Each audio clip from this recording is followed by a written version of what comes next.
चलिए, EMRS PGT Hindi की तैयारी करने वाले विद्यार्थियों के लिए खंड क से कवि जो है मतीराम। आइए मतीराम के बारे में आज अध्ययन करते हैं। श्रृंगार रस निरूपक कवि, रीति कवि मतीराम। इनका जन्म हुआ था 1617 ईस्ट तिकवापुर कानपुर में। इनके पिता थे रत्नाकर त्रिपाठी, आश्रयदाता थे जहांगीर, भाव सिंह हाड़ा, ज्ञानचंद और रूप सिंह बुंदेला। श्रृंगार रस को रस शिरोमणि मानकर केवल उसी का सांगोपान विवेचन करने वाले आचार्यों में मतीराम का नाम सबसे पहले आता है। तो जन्म हुआ था मतीराम का 1617 में तिकवापुर कानपुर में। पिता रत्नाकर त्रिपाठी, आश्रयदाता जहांगीर, भाव सिंह हाड़ा, ज्ञानचंद, स्वरूप सिंह बुंदेला। श्रृंगार रस को इन्होंने सर्वश्रेष्ठ माना है और चिंतामणि तथा भूषण इनके भाई हैं। इन्हें चिंतामणि, भूषण, मतीराम और एक और भाई हैं। इन्हें पुराने पंथ का पथिक कहा जाता है। मतीराम को पुराने पंथ का पथिक कहा जाता है। इनके द्वारा रचित 8 ग्रंथ हैं। फूल मंजरी 1619, यह रचना जहांगीर की आज्ञा से इन्होंने गुल-ए-अफ़सा नाम से लिखी थी। फूल मंजरी 1619 में यह रचना जहांगीर की आज्ञा से इन्होंने गुल-ए-अफ़सा नाम से लिखी गई। यह इनकी प्रथम रचना मानी जाती है, फूल मंजरी। लक्षण श्रृंगार ये उपलब्ध नहीं है। साहित्यसार रसराज 1633 में से 43 के बीच में लिखा गया इसे। यह स्वतंत्र रूप से लिखा गया श्रृंगार रस एवं नायिका भेद पर लिखा गया ग्रंथ है। ललित ललाम यह भाव सिंह के आश्रय में लिखा गया अलंकार विषय ग्रंथ है। इसी के कारण ये आचार्य कहे गए। 100 अलंकारों का लक्षण उदाहरण सहित इसमें दिया गया है। 100 अलंकारों को लक्षण उदाहरण सहित इसमें दिया गया है। ललित ललाम भाव सिंह के आश्रम में लिखा गया और 100 अलंकार हैं इसमें। मतीराम सतसई 1681 में भोगनाथ के आश्रम में रहकर इसकी रचना की गई थी। यह कृति बिहारी सतसई के ढंग पर लिखी गई है। इसके दोहों की सरसता बिहारी के दोहों के समान ही है। अलंकार पंचाशिका 1690, यह कृति ज्ञानचंद के आश्रम में लिखी गई कृति थी। वृत्त कौमुदी 1701 में छंद विषय ग्रंथ है। स्वरूप सिंह बुंदेला के आश्रम में यह लिखा गया। छंदसार छंद विषय ग्रंथ महाराज शंभुनाथ सोलंकी को समर्पित है। नोट, रसराज और ललित ललाम इनकी श्रेष्ठ रचनाएं हैं। तो एक बार फिर से इनकी रचनाओं को एक बार देखते हैं। पहला है इनकी रचना फूल मंजरी, जिसे गुल-ए-अफ़सा नाम से जहांगीर के कहने पर लिखा गया।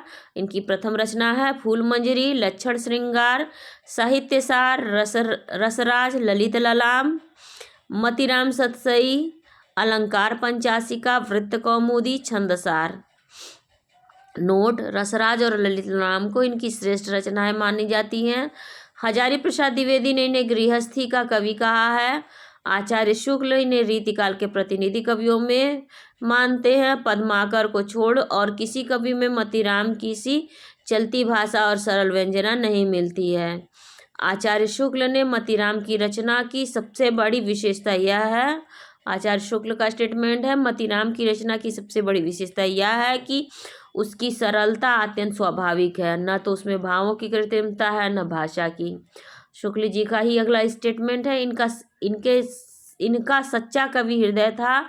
ये यदि समय की प्रथा के अनुसार रीति की बंधी लीक पर चलने के लिए विवश न होते, अपनी स्वाभाविक प्रेरणा के अनुसार चल पाते, तो भी स्वाभाविक और सच्ची भाव विभूति दिखाते, इसमें कोई संदेह नहीं। मतीराम पर लिखे गए ग्रंथ मिश्र बंधुओं ने लिखा है हिंदी नवरत्न। इनका सर्वप्रथम विस्तृत जीवन परिचय देने वाला ग्रंथ है, जिसका मुख्य आधार शिव सिंह सरोज है। मतीराम पर हिंदी नवरत्न लिखा गया है। इसमें 9 कवि हैं वैसे। तो मिश्र बंधुओं ने लिखा है त्रिभुवन सिंह, महाकवि इस मतीराम है। त्रिभुवन सिंह ने लिखा महाकवि मतीराम। कृष्ण बिहारी मिश्र ने लिखा मतीराम ग्रंथावली। इनकी प्रसिद्ध पंक्तियां देखिए। कुंदन को रंग फीको लगे, झलके अति अंगिनी चारु गोराई। देखिए इनकी पंक्तियां और बिहारी की पंक्तियों में कन्फ्यूजन हो जाता है, क्योंकि एक जैसी लगती हैं। तो जरा ध्यान दे दीजिए, हो सकता है इसी में से कोई किसी उदाहरण से आपकी परीक्षा में भी आ जाए। कुंदन को रंग फीको लगे, झलके अति अंगिनी चारु गोराई। ज्यों ज्यों निहारिये नेरे छौ नैनन, त्यों त्यों खरी निकरै सी निकाई। क्यों इन आँखिन सो निहसंक हुए, मोहन की तन पानी पपीजै। धोय बनमाल हिये लगिए, और होय मुरली अधरा रस पीजै। निपति नयन कमलनी वृथा, चितवत बासर जाहि। हृदय कमल में हरि लय, कमल मुखी कमलाहि। सत सही से है। छोड़ी आपनो भौन तुम, भौन कौन के जात। ते धनी ले ब्रिजराज लखे, गृह काज करे अरुलाज संभारे। कोउ कितेक उपाय करो, कहु होत है आपुन पीव पराए। कुंदन को रंग फीको लगे, सब अंगन चारु गोराई। आखिन में अलसानी चितौनी में, मंजू बिलासन की सरसाई। को बिनु मोल बिकात नहीं, मति राम लहै मुस्कान मिठाई। ज्यों ज्यों निहारिये नेरे हैं नैनन, त्यों त्यों खरी निकरै सी निकाई। क्यों इन आखिन सो निहसंक है, मोहन को तन पानी पपीजे। नेकुसी निहार कलंक लगै, यही गाँव बसे कहू कैसे कै जीजै। केलिक राति अघाने नहीं, दिन ही में लला पुनि घात लगाए। दोउ आनंद सो आंगन मांझ, बिराजै साध की साँझ सुहाई। आखिन ते गिरे आसन की बूंद, सुहास गयो उड़ी हासी किनाई। तो ये ख़त्म होती है मतिराम पे हमारी वीडियो। उम्मीद है आप लोगों को ज़रूर समझ में आई होगी, और परीक्षा की दृष्टि से बहुत ही महत्वपूर्ण है। आप लोग अपने विचार और अपने अनुभव ज़रूर कमेंट सेक्शन में बताइएगा। लाइक करना ना भूलिएगा। मार्केट में कोई भी प्रैक्टिस सेट अवेलेबल नहीं है, इसलिए अपने सिलेबस को जल्दी से जल्दी पूरा करने की कोशिश करिए। 2-3 बार रिवीजन करिए जो पढ़ा हुआ है। और आप सभी का बहुत बहुत धन्यवाद।